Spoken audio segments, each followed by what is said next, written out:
KKMD 766화 해외 군사 전문지 Army Recognition 번역. 한국의 성공 사례를 학습한 터키, 휴르젯으로 FA-50에 도전한다. 문제는 빈약한 무장 탑재력에 있다고.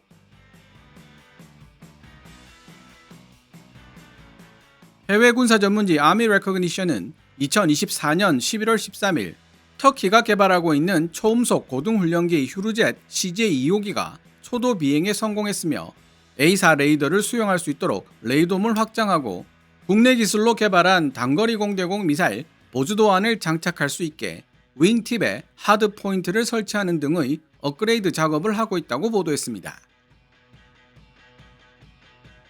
터키는 소위 5세대 스텔스 전투기라는 TF-칸과 고등훈련기 겸 경전투기인 휴르젯을 동시에 개발하는 보기 드문 진풍경을 연출하고 있습니다.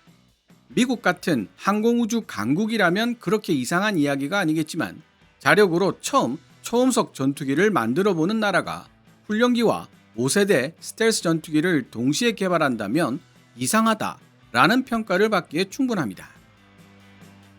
대한민국도 약 20여 년 전 실전 배치된 T-50이라는 초음속 고등훈련기를 개발하고 이를 전투 파생형인 FA-50으로 업그레이드 시키는 경험을 바탕으로 해서야 비로소 KF-11 보라매라는 4.5세대 전투기 개발에 도전할 수 있었다는 점에 비추어 본다면 터키 사례는 일견 무모해 보이기까지 합니다.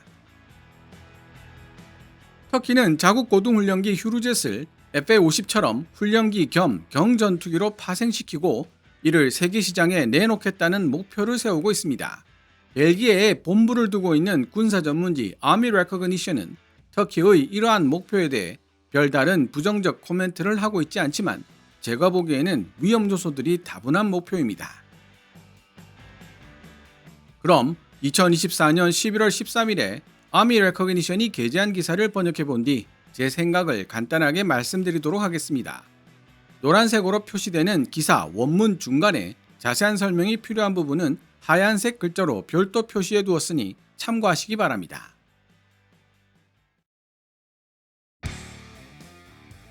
(2024년 11월 12일) 터키 항공우주산업 타이는 휴르젯 제트 훈련기 겸 경전투기 CJ-2호기의 첫 비행에 성공했다고 발표했다.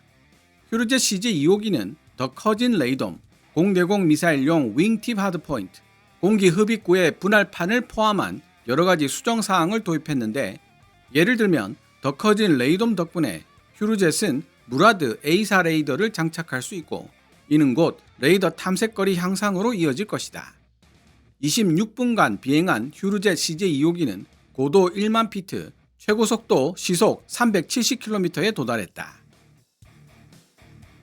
구글링을 해보면 휴르젯은 2024년 7월 11일 고도 3만 피트에서 마하 0.9의 속도에 도달했다는 내용이 나옵니다. 터키에서는 이를 두고 휴르젯이 초음속 비행에 성공했다고 언급하고 있지만 엄밀하게 따지자면 마하 0.9는 아음속이지 초음속이 아닙니다. 터키 항공우주산업 타이는 2026년에 휴르젯의 인도를 시작할 계획이다. 윙팁의 하드포인트는 휴르젯이 보주도한 터키산 단거리 공대공 미사일 운용 능력과 함께 무장 테스트 단계로 접어들고 있음을 보여준다. 여러 시험 단계를 거치면서 CJ기의 전면부에 적용되고 있는 이러한 변화는 무장 운용을 위한 기능적 업그레이드와 맥락을 같이 한다. 특히 CJ-2호기는 최근 타이 카라만 카잔 시설에서 발생한 테러 공격으로 목숨을 잃은 타이 직원과 택시 기사의 이름을 달고 이룩했다. 단발 초음속 훈련기인 휴르젯은 터키 공군이 보유한 T-38 훈련기와 터키 스타즈 공중 고개팀에서 사용하고 있는 NF-5를 대체하도록 설계되었다. 고등훈련기 겸 경전투기로 사용될 수 있도록 설계된 휴르젯은 근접 항공지원 CAS 및 제한적인 전투 임무를 수행하여 최전선 전투기 대비 비용 효율적인 옵션을 제공할 것이다. 휴르젯의 이러한 유연성은 특히 저렴하고 다재다능한 항공 역량을 필요로 하는 국가에 대한 수출 가능성을 높여주며 함재기 버전 개발도 검토되고 있다. 2017년 8월 터키 항공우주 산업이 프로젝트를 시작한 이래 휴르젯은 지속적인 발전을 거듭해왔으며 CJ-1호기는 2023년 4월에 초도 비행을 완료했다. 2024년 초 앙카-3 무인 전투기와의 편대 비행과 7월 3만 피트 상공에서 음속에 가까운 마하 0.9의 속도를 달성한 이후 이루어진 휴르젯의 업적이 바로 이번 CJ-2호기의 비행 성공이다. 국제사회가 관심을 보이고 있는 가운데 현재 휴르젯은 스페인의 F5 교체 사업과 미 해군의 T-45 고스호크 교체 사업의 입찰을 고려 중이다.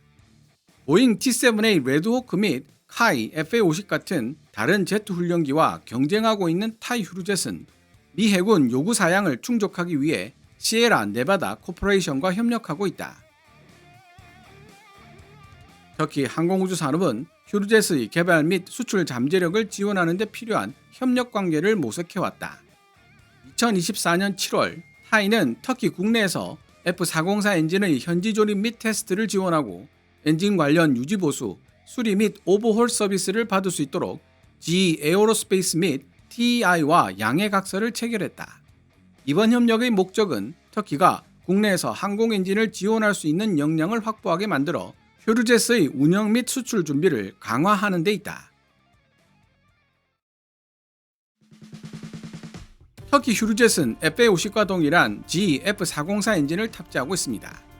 전투기 전문가들의 설명에 따르면 전투기의 자체 중량과 엔진 추력을 알 수 있으면 전반적인 성능 예측이 가능하다고 합니다.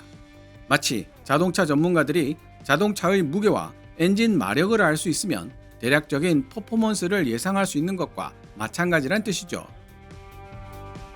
현재 밀리터리 매니아들 사이에서 의문으로 제기되고 있는 것은 터키 항공우주 산업이 홈페이지에 휴르젯의 자체, 즉 공허 중량이나 최대 이륙 중량을 공개하지 않고 있다는 사실입니다. 아미 레커그니션이 지적하고 있듯이 타이 휴르젯은 지금으로부터 1년 반 전인 2023년 4월 25일 초도 비행에 성공했습니다. 그럼에도 불구하고 타이는 여전히 휴르젯의 자체, 공허 중량이나 최대 이륙 중량을 밝히지 않고 있죠. 뭔가 외부적으로 공개하기 꺼려지는 이유가 있지 않고서는 상식적으로 이해가 어려운 부분입니다. KKMD 553화 초도 비행에 성공한 터키판 FA-50 휴르젯. 그런데 뭔가 이상하다? 전문가와 분석해본 휴르젯의 치명적 약점 편에서 폴란드 군사 전문지 디펜스24가 언급했던 내용을 다시 한번 소개할 필요가 있는데요. 디펜스24는 전투력을 나타내는 여러 매개 변수에서 터키 휴르젯이 대한민국 FA-50에 비해 다소 뒤처지는 능력을 보여준다고 지적했습니다. 휴르젯의 실용 상승 한도는 현재 13.7km에 불과하며 최고 속도는 마하 1.2에서 1.4 사이, 최대 이륙 중량은 6.5톤에 불과한 것으로 추정되지만 최고 속도가 마하 1.5 이상인 FA-50은 휴르젯보다 약간 더 빠르며 14.8km로 조금 더 높은 실용 상승 한도를 보유하고 있습니다. 거의 비슷해 보이는 외형과 크기를 지니고 있음에도 불구하고 대한민국의 FA-50은 휴르젯보다 훨씬 더 무거운 13.5톤의 최대 이륙 중량을 지니고 있죠.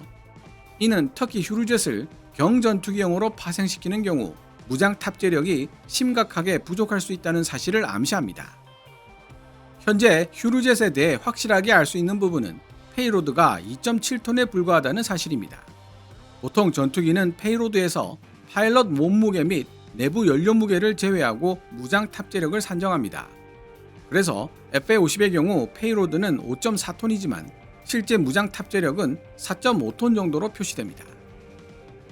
T-50에 레이더와 무장 체계를 추가하고 전술 데이터 링크 및 정밀 유도 폭탄 운용 능력, 플레어 같은 자체 보호 장비들을 추가시킨 개량형이 FA-50입니다.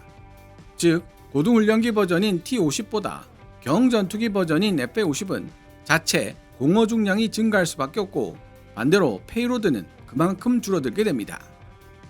현재 훈련기 버전인 휴르젯이 FA-50처럼 경전투기 버전으로 개량된다면 2.7톤으로 가뜩이나 부족한 무장 탑재력이 더 부족하게 될 것이라는 사실은 어렵지 않게 유추할 수 있습니다.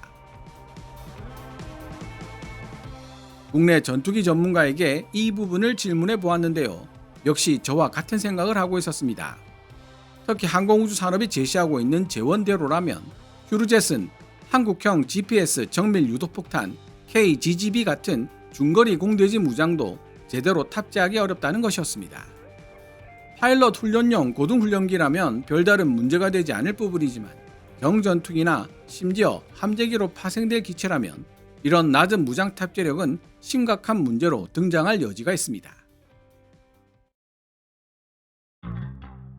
휴르젯은 다양한 국제시장에 어필할 것으로 예상되며 이집트 국제 에어쇼 2024 같은 행사에서 시범 비행이 계획되어 있어 아프리카 및 중동 국가의 관심을 끄게 될지도 모른다. 말레이시아가 한국 항공우주 산업 카이 FA50을 최종 낙점하면서 말레이시아 왕립공군에 휴르젯을 판매하려는 타이의 시도는 실패로 끝났지만 타이는 여전히 또 다른 수출 기회를 노리고 있다. 휴르젯은 블락 제로 및 블락 1으로 구분되는 훈련기 모델과 경전투기 LCA 파생형 등 여러 형태로 출시될 예정이다. 경전투기 버전은 터키 국내에서 개발된 공대공 및 공대지 무기를 지원하며 무장 탑재량은 2721kg, 최대 속도는 마 1.4, 항속거리 2222km, 실용 상승 한도는 13716m 정도이다. 이러한 성능 덕분에 휴르젯은 훈련 및 작전 임무에 적합한 선택으로 자리매김할 수 있으며 유연하고 현대적인 전투기를 요구하는 여러 공군의 요구사항을 충족시켜 줄 수 있다. 최근 몇 년 동안 터키 군용 항공기 개발은 국산 항공기를 다양한 플랫폼으로 발전시키는 데 중점을 두고 있다. 터키 국내에서 생산된 고등훈련기 겸 경전투기 타이 휴르젯은 2023년 4월 25일 초도 비행에 성공했다. 또한 터키 최초의 제트 엔진 탑재 무인 전투기 바이락타르 크즐레만은 2022년 12월 14일에 첫 비행을 실시했고 터키의 또 다른 무인 전투기 타이 앙카3는 2023년 12월 28일 첫 비행에 성공했다. 나아가 5세대 스텔스 전투기인 타이 TF-카는 2024년 2월 21일에 첫 비행을 끝마쳤다. 이러한 사실은 유인 및 무인 항공 기술 분야에서 터키의 역량이 성장하고 있음을 보여준다.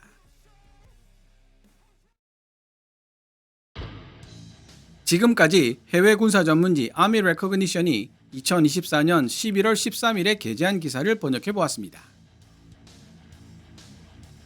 최근 터키가 항공우주 분야에서 두각을 나타내고 있는 것은 사실입니다. 특히 무인 드론 분야에서는 상당한 실적을 거두기도 했죠. 그러나 파일럿 보호를 신경 쓰지 않아도 되는 무인기와 파일럿 보호가 1순위가 되어야 하는 유인기는 설계 사상과 탑재 장비 등에서 근본적인 차이가 생길 수밖에 없습니다. 무인기 강국인 터키라고 해도 휴르젯, TFX 같은 유인기 개발에 애를 먹을 수밖에 없는 이유가 바로 여기에 있죠. 터키는 자국 전투기에 통합할 수 있는 국내 무기 체계들을 다수 보유하고 있는데요. 이런 국내 무기 체계들 중 상당수는 가벼운 정밀 유도 무기들입니다. 세계적인 인기를 누리고 있는 터키산 무인 드론에 사용하기 위해 만들어졌기 때문입니다. 그래서 휴르젯의 무장 탑재력이 2.7톤에 불과하다는 제 지적에 대해 장착하는 무장 자체가 가볍기 때문에 별 문제 없다 라는 반론이 나올 수도 있습니다.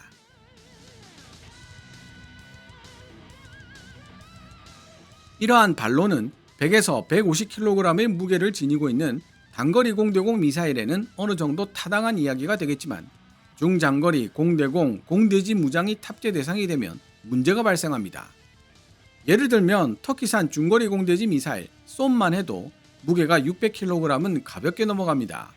심지어 FA50에 탑재하기 위해 소형화된 KPD-350K2 장거리 공대지 순항 미사일의 무게는 907kg에 달합니다.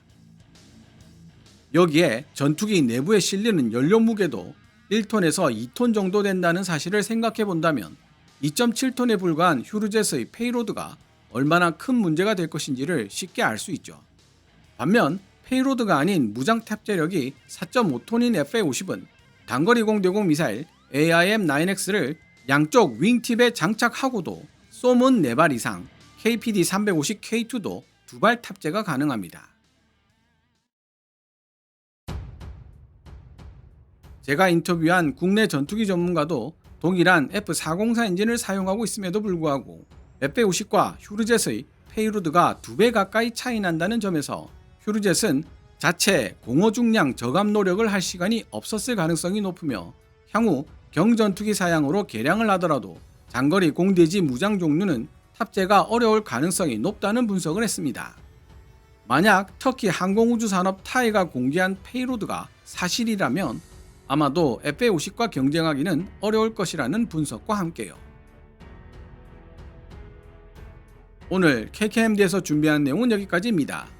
방송되었던 내용들은 KKMD 공식 블로그에서도 만나보실 수 있으니 구글이나 네이버 검색창에서 KKMD를 검색해 보시기 바랍니다.